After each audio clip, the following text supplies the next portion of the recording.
Мошенники похитили у сосногорца более 3 миллионов рублей, обвинив его в спонсировании запрещенных организаций.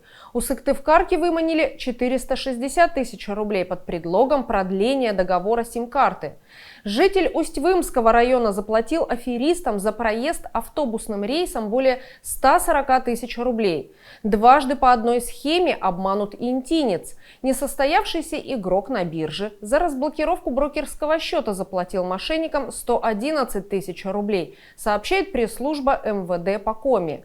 Доверчивые жители республики продолжают общаться с подозрительными незнакомцами по телефону, участвовать в сомнительных финансовых операциях и обогащать злоумышленников на миллионы рублей.